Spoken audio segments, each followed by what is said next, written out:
বাড়ি থেকে দ্রুত বের হতে হবে, কিন্তু চাবিটা কোথায় রেখেছেন খুঁজে পাচ্ছেন না। আপনার ঘড়িটা কোথায় রেখেছেন মনেই আসছে না। পরীক্ষার আগে অনেক পড়াশোনা করেছেন, কিন্তু পরীক্ষার হলে গিয়ে আর মনে পড়ছে না।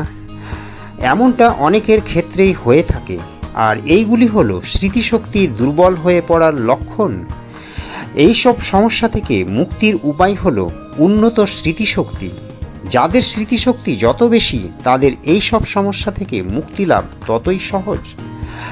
তবে এই সব সমস্যা নিয়ে মোটেও চিন্তিত হবেন না, কারণ এই ভিডিওতে এমন 3টি উপায়ের কথা আমি বলবো যেগুলি আপনার স্মৃতিশক্তিকে প্রখর করে তুলবে আর ভুলে যাওয়ার সমস্যা চিরতরে দূর হবে।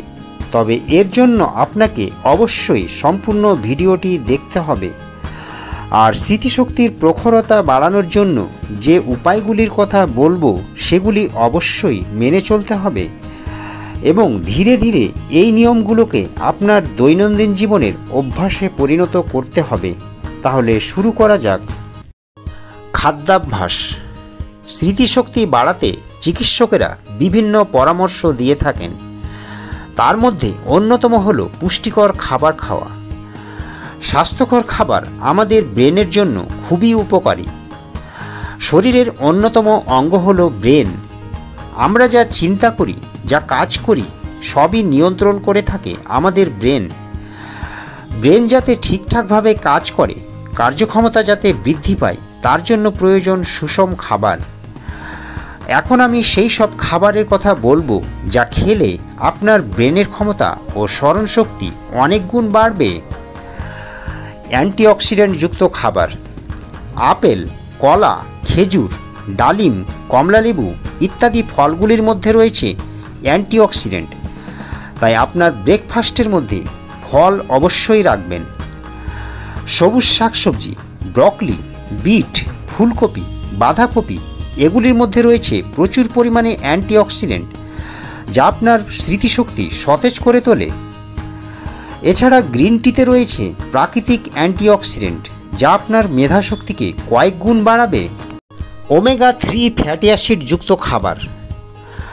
বাদাম, আখরোট, কুমড়ো বীজ, তিল বীজ, তিসি বীজ এগুলোর মধ্যে রয়েছে ওমেগা 3 ফ্যাটি অ্যাসিড, যা মস্তিষ্কের কার্যক্ষমতা বৃদ্ধি করে। এছাড়া চর্বি জাতীয় মাছ যেমন ইলিশ, স্যালমন, পাঙাশ ইত্যাদি মাছগুলির মধ্যে ওমেগা 3 ফ্যাটি অ্যাসিড প্রচুর পরিমাণে থাকে, তাই এগুলি নিয়মিত খাবেন। নিয়মিত ব্যায়াম করা। ব্যায়াম করলে যেমন পেশি বাড়ে, ঠিক তেমনি মস্তিষ্কের আকারও বৃদ্ধি পায়। মস্তিষ্কে কোষের সংখ্যা বাড়ে। ব্যায়াম করলে মস্তিষ্কে অক্সিজেন ও গ্লুকোজের সরবরাহ বাড়ে, ফলে মস্তিষ্ক সক্রিয় হয়ে ওঠে। বাড়ির ছাদে কিংবা খোলা জায়গায় ব্যায়াম করলে বেশি ভালো, এতে আপনার মস্তিষ্ক ভিটামিন ডিও পাবে। আর শিক্ষার্থী বন্ধুরা, পড়তে বসার আগে অবশ্যই 15 থেকে 20 মিনিট ব্যায়াম করুন। এটা আপনার মনোযোগ ধরে রাখতে সাহায্য করবে। কি ব্যায়াম করবেন?